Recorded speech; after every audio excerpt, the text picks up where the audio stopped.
Kapiling natin sa linya ng ating komunikasyon si Attorney Clarence Joseph M. Ronquillo, isa pong trial lawyer and at the same time owner po nitong Ronquillo Law Office. So yan, magandang umaga po Attorney Clarence. Welcome po ulit sa aming program.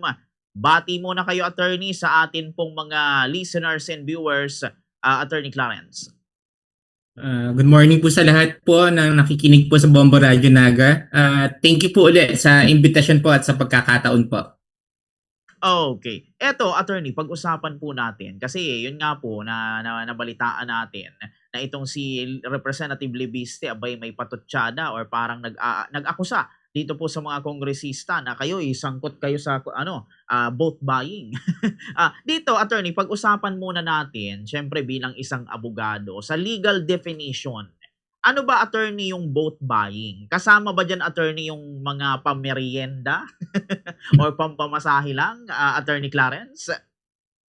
Technically po, pag sinabi po nating vote buying, ang definition po nito sa batas is kahit anong pagbibigay po or pangako ng pera or anything of value. So, ilimita po natin doon sa anything of value. So, sa tanong niyo po, kahit magbibigay lang ng simpleng candy, pwede pong sabihin na ipasok po yan for vote buying. Kasi, ang sabi po ng batas, anything of value. Hindi naman po nilimit na sabi sa batas kung lalagpas sa ganitong presyo, of value yan. So, yung sinasabi niyo pong pamerienda, pagas, yan po ay papasok po under po ng vote buying. Okay. Sa makatwid, kahit pala maliit lang, basta nagbigay, vote buying na yun. Pero opo, Attorney Clarence, dito tayo, move forward tayo sa sunod kong tanong. Nag-akusa si Libiste. Sabi niya, oy, kayo mga kongresista, talagang sangkot kayo sa vote buying. Pero wala naman siyang ebidensya. Pasok ba yun, attorney, sa libel naman na case? Di ba? Parang accuse kasi kung simpleng tao lang maggagawa nun, parang libel na yung kaso eh. Wala pang ebidensya si Libiste. Anong masasabi niyo doon, attorney? Kailangan po natin tignan sa perspective po kung sino po yung nagsabi. Since siya po ay sitting congressman, ito po ay ginawa habang siya po ay nagbibigay ng privilege speech, hindi po siya pwedeng maging liable for libel. Pero ano po ba ang definition ng libel? Ang sa batas po, pag sinabing libel po, para po makasuhan ng libel, ang basic po na kailangan tandaan po dyan, ay sinasabi po ng batas na malicious imputation of a crime or defect. So, doon po sa speech po ni Congressman Libiste, pasok po siya kung pagpapasiyan po natin kung libelous po ba o hindi ang statement, pasok po siya as libelous. Bakit? Inaakusahan mo na magnanakaw or corrupt si Executive Secretary Recto base po sa mga sinasabi niya. Pero dahil nga po siya po ay sitting congressman at ito po ay ginawa habang siya po ay nagpi-privilege speech, hindi po siya magiging liable for libel. Okay po 'yun. So dito, attorney, ang sunod kong katanungan dito, may immunity ba, attorney, yung congressman sa ganitong kaso habang nakaupo sila? Kailangan ba munang tanggalin, Attorney Clarence? May immunity po ang mga congressman po natin mula po dahil po yan po ay nasasaad po sa ating konstitusyon. So, dalawa po yung klase ng immunity po. Ang sabi doon, yung una po, hindi sila pwedeng arestuhin para sa mga offense po na ang parusa ay hindi lalagpas ng 6 na taon. Kung doon po natin titingnan ng perspektibo po, ang punishment po para sa libel ay hindi po lalagpas ng 6 na taon. Ang pangalawang immunity po na sinasabi rin po sa batas, under po na saligang batas, ay yung sinasabi po na parliamentary immunity. Ano ito? Lahat po ng speeches o pananalita na gagawin ng isang representante habang ito ay may kinalaman habang nasa sesyon ang Kongreso, siya ay hindi pwedeng may in-enjoy siyang immunity na against po sa mga ganyan. Bakit? Anong logic dito ng saligang batas? Bilang sila ay representante, kung hindi sila makakapagsalita, hindi nila may air out at i-raise out ang mga issues kung sila ay pwedeng mangangamba na sila ay kakasuhan dahil sa mga kanilang sasabihin sa loob ng debate, sa loob ng mga privilege speech habang nasa Kongreso. Opo, kumbaga attorney dapat ano, pagka ganyan na may session sila, ay dapat hindi sila balat sibuyas, attorney. Opo, totoo po yan. Actually, meron pong desisyon ang Supreme Court na tinatawag nga po yung onion skin doctrine. Anong sinasabi dito sa onion skin doctrine?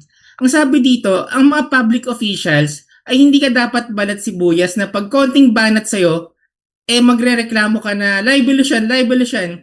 Hindi dapat ganun. Dapat, handa ang loob mo, buo ang loob mo sa lahat ng klase ng kritisismo na ibabato sa iyo na may kinalaman sa iyong opisyal na trabaho. Okay yun. So nagigets ko na attorney kung bakit hindi dapat palang kasuhan ng o hindi pasok sa libel itong ginawa ni Libiste. Pero ito attorney, if ever, halimbawa kung may magpa-file man ng kaso, saan ba dapat i-file attorney yung kaso sa ganitong mga sitwasyon? Sa COMELEC ba, Ombudsman, Regional Trial Court o sabay-sabay sila attorney? Base po kasi sa speech po, ang allegation po is bukod po sa may mga vote buying, may allegation po ng korupsyon. Doon po tayo mag-focus doon sa mga allegation po na sinasabi di umano ni ang Congressman Libiste na may mga irregularidad na nangyayari. So kung doon pa magbabasihan, ang dapat po, ombudsman po ang magkakaroon ng jurisdiction dito para mag-imbestiga kung totoo po na may basihan yung mga allegation po na may mga panlalamang na ginagawa laban sa pamahalaan bilang korupsyon. Yun po yun. Yung naman po sa vote buying, tapos na po ang election, kumbaga na-declare na po, wala na pong jurisdiction ng COMELEC po para po sa akin regarding din sa mga allegation po ng vote buying. Primarily po, dapat po mag-focus na lang po kung bawa po magkakaroon ng kasuhan, investigasyon, sa ombudsman po ang para po sa akin ang nararapat po upang magtingin kung talaga pong may basihan na talagang may allegation ng korupsyon na nangyayari na aapektuhan ang gobyerno at pamahalaan po natin. Opo, yun. Ngayon, attorney, kung halimbawa naman, itong sinabi ni Libiste, meron siyang video, may ebidensya siya. May video si Libiste na nag-aabot ng pera yung inaakusahan niya, pero hindi kita yung muka sa video. Naka-blurred, or halimbawa, hindi talaga naka-side view. Admissible ba yun, attorney? May mga kailangan pa po kasing technicalities po sa korte pa magpe-present ng mga ganyang videos po. So, hindi po basta-basta masasabing admissible kasi hindi pa naman po napapakita, hindi pa naman po niya nailalabas, at hindi pa po sumasampa sa korte. Kumbaga, mahirap po magsalita kung ito po ay pwedeng gamitin o kung, lalo na po sa panahong ito po na napakatindi po ng paggamit ng AI na konting manipulation po pwede na pong gumawa ng mga ganyang allegation na meron akong hawak na video. So, napakahirap po at napaka-technical po ng bagay na yan. Okay po yun. So, hindi pala yun magiging pwedeng panghawakan.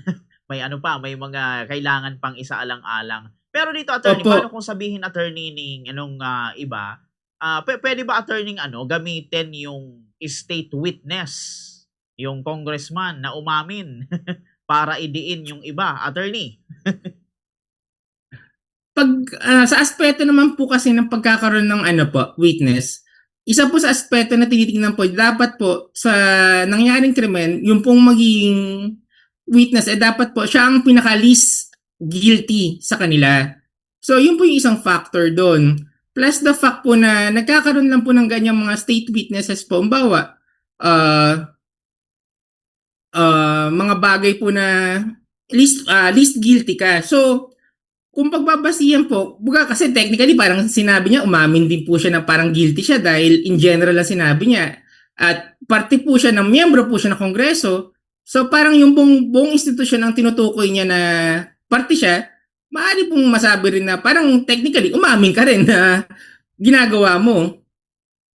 Kumbaga po, maganda yung intention niya na i-brought up, pero sa approach po kasi parang pag pinakinggan mo, as sa whole po approach, tandaan mo, ikaw ay membro din. So, ibig sabihin, baka ikaw din ginawa mo. Okay po, iyon. Pero ito, attorney, move on tayo. Sa history ng Pilipinas, sa abot, attorney, ng inyong kaalaman, may napabalita na ba, attorney, na na-convict dahil sa vote buying? Or kung meron man, ilan ba sila, attorney? May nakulong ba talaga, Attorney Clarence? Wala po ako. Sa personal na kaalaman ko po at sa mga nababasa ko po dati, palagi lang po nagkakaroon ng investigasyon pero parang wala pa po. Hindi po ako sigurado sa aspeto kung may nakulong na po. Ano? Kasi medyo mahirap po kasi patunayan po ito. Mahirap po. Pwera na lang po kung nahuli mo sa akto. Kasi kadalasan po 'di ba pag election lagi naman yan ang batuhan ng mga supporters po na si Mr. Ganto binili yung boto ko ang ganto-ganto. Pero mahirap po kasi patunayan. Wala naman po. Siyempre pag ginawa naman po na yan ng mga nagba-violate, napakatagupo at napakapasimple po. Kumbaga mahirap pong hulihin, mahirap pong patunayan.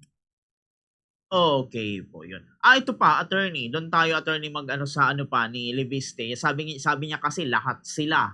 Oh, lahat Yun nga sila po eh. kayo talagang ano ng corruption and ng vote buying.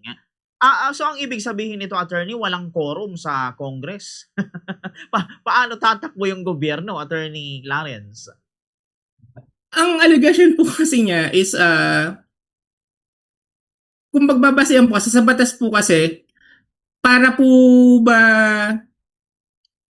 ang sa tuwing election po kasi may limited po kasi ang budget. So kung may katotohanan, kung yung allegation po sabihin natin may katotohanan po, marami po naging violations po na sa batas. Unang-una po yung pang paggastos na tuwing election dahil may limit po ang bawat may cap po. Sa local election po, since local election po yan, sa bawat registered voter po, parang 3 piso lang po dapat ang allotted budget. So, kunwari po, sa buong probinsya po, may 5 pong botante, dapat po 15 pesos lang po ang ginastos dyan. So, ang mga allegations po ni Congressman Leviste is malalim po. Marami pong mga violations. Hindi lang po basta-basta yung allegation na may corruption, yung pong allegation din po na may hindi po gumagana at maayos ang ating batas regarding sa election kung ganun po. Okay po. Sa ginawang ito, attorney, ni Leviste, para kasing lumalabas kalaban ni Leviste yung mga inaakusahan niya na kongresista, si Recto, tapos nag-away pa sila ni ni Representative De Lima, mga ganyan, nung nakaraan. Maiko-consider ba ito, attorney, political harassment sa inyong opinion, attorney? Kung titignan po natin, maaari po nating masabi na politically motivated to dahil po tandaan po natin ang Recto at Leviste po ay galing sa iisang baluarte, Batangas. Maaari po ito ay isang preparasyon na rin po. Baka po ba gusto mag-take over ng mga Leviste sa Batangas? Kaya po medyo pupukpukan na po ang kanilang pagsasalita po ng mga alegasyon po. Yun po isang aspect, maaaring posibilidad po. Pero maaari din naman po na talagang trailblazer po. Maaaring masabi pong trailblazer na gusto po talaga ng pagbabago dahil po tandaan po natin, although si Congressman Leviste po ay parte rin po ng political clan, siya po ay bata. So medyo agresibo po, gusto ng pagbabago. So depende po yan kung anong pananaw po na gusto nyong panghawakan. Kung medyo pessimistic ka, sasabihin mo, ano lang yan dahil sa politika. Pero kung positibo ang tingin mo dito ay may pagbabago, na gusto niya magpababago, na may gusto siya mangyaring pagbabago sa sistema. Okay po. Dito, attorney, kung halimbawa mapatunayan talaga, let's say for example, totoo yung sinabi ni Representative Leviste na may vote buying talagang nangyari, meron bang habol dito, attorney, yung mga ordinaryong botante? Pwede ba silang mag-claim ng damages, Attorney Clarence? Magkatotoo po na parang pareho may sala kasi ang vote buying po at pagbebenta ng boto ay parehong pinagbabawal po sa batas at pareho pong may kaangkop na kaparusahan. Kumbaga, hindi ka pwedeng mag-claim ng damage kung ikaw mismo may ginawa kang mali. Kumbaga, it takes two to tango. Pareho lang kayong may mali. Paano ka pupunta sa korte para humingi ng restitution kung ikaw mismo may ginawang mali? Opo, iyon. Very well said, attorney. So dito, attorney, malaman ko lang din po, sa mga congressman naman, meron ba silang yung tinatawag, attorney, na presumption of regularity? Si Libis, 'di ba, may burden of proof, attorney Clarence? Po, lahat po ng functions po ng mga opisyales po ng gobyerno at mga manggagawa po sa gobyerno, nag-enjoy po sila ng presumption of regularity. So sa ganitong sitwasyon po, bilang congressman po at bilang representante po at bilang tinig ng mga rinirepresent niya po, parang ini-air out lang po ni Congressman Reviste yung mga nakikita niyang mali at mga alam niyang kamalian po, parang binobrought up niya po upang magkaroon ng rightful action po para sagutin itong mga alegasyon na to. So, kung ang tanong niyo po yung may presumption of regularity, opo, na-enjoy po ni Congressman Libiste yun. Ngayon po, nasa Congress na po yan, kung assuming po na tingin nila sumobra si Congressman Libiste, hindi na to proper decorum bilang isang congressman, pwede naman po nilang filean po yan ng ethics complaint po upang madisiplina po ang miyembro po nila. Okay po. So dito, attorney, just in case man na mapunta 'to sa nagkasuhan talaga, nagkaroon talaga ng kaso, nakarating sa korte, nakarating sa otoridad. Sa tingin niyo ba, attorney, malakas yung laban ni Libiste or mananalo ba si Libiste sa kasong 'to if ever kahit na wala siyang matibay na evidence, attorney Clarence? Kasi sa korte, mahigpit po ang kailangan po diyan, ebidensya po ang kailangan na basihan po. So kung sabi niyo nga po is kung wala pong mabigat na ebidensya, maaari pong malabo po. Kumbaga, pagdating po sa korte, talagang i-scrutinize po lahat ng ebidensya na meron kayo, lahat ng dokumento, pag-aaralan po mabuti yan. So sabi niyo nga po, kung mahina, posibilidad po na malabo din pong panigan siya ng korte po. Opo. Ito, attorney, maisingit ko lang na tanong kasi diyan nga po sa sinabing niya ni Libiste, umalma si Representative Leila de Lima. Sinabihan niya na napaka-unfair ng sinabi ni Representative Libiste. Ano ang masasabi niyo doon, attorney? Ang personal opinion ko po dyan, syempre po sa Congress po, may mga alliances sila dyan eh. So siguro po, magkaalyado po siguro si Representative De Lima at sila ES Recto or baka naman po talagang unethical na po yung galawan ni Congressman Liviste. So karapatan din naman po ng mga co-members po nila na punahin po kung tipong sumusobra ka na hindi na yan parang parliamentary proper attitude ng isang congressman. So, nasa karapatan po na ng ni Congressman De Lima po na i-call out po kung feeling niya po mali na yung ganyang approach, hindi na yan tama, violative na yan ng ethics committee ng ethics rule natin, plus the fact po na abogado rin po si Congressman De Lima. Opo, iyon. So ito, attorney, second to the last question na lang, attorney. Sa tingin nyo ba, attorney, itong ginawa ni Representative Libiste, publicity stunt lang po ba ito para sa 2028 o meron talagang katotohanan, attorney Clarence? Mahirap po sagutin yan dahil syempre po ang mindset po ng mga tao nga dahil nga po pa-election na parang ang tingin po nila sa mga nakaupo kanya-kanya ng paingay ng pangalan upang may recall. Kumbaga parang preparasyon na sa eleksyon. Napakahirap po mag-speculate po regarding sa bagay na yan kasi hindi po natin alam kung ano po ang motive talaga ni Congressman Liviste. Ang sabi ko nga po, maaaring natin tingnan to bilang talaga pong progresibo siya or kung ikaw naman po pessimistic, ang tingin mo nga lang po, yung ganong opinion nyo nga po, nasabi nyo, baka ito ay preparasyon lamang para sa eleksyon. So, napakahirap po mag-speculate regarding po sa ganyang bagay. Okay po. So ito, sige, attorney, dahil limitado lang ang ating oras, ano na lang, attorney, ang inyong maiiwan na mensahe siguro sa publiko kaugnay nitong ating tawag nito na pag-usapan, lalo pa itong about sa vote buying, kailangan ma-educate dito yung mga tao. Malapit na kasi yung eleksyon, attorney Clarence. Magfo-focus na lang po ako regarding po sa vote buying. Wag na po natin pag-usapan yung politika Napakagulo po niyan. Kumbaga, ang mensahe ko na lang po ay para po sa publiko po, sa darating na election po, wag po tayong magbenta ng boto natin. Wag po nating hayaan na masira po ang kinabukasan natin at ng ating mga anak. Wag po tayong magpapasilaw sa maliit na halaga po. Dahil po tayo rin po ang magsasuffer niyan. Piliin po natin ang mga kandidato po na sa tingin po natin ay may kakayahan, may kapasidad at nararapat po. Wag po tayong dahil sa binigay po wag po tayong papasilaw sa halagang 500, 1,000. Pag sinubdivide niyo po yung 500 kulang pa po yun sa 3 taon na pagdurusa po or 6 na taon na pagdurusa po kung ang bumibili po ang boto niyo po ay ang tumatakbo para sa pagkapangulo po or vice presidente or senador.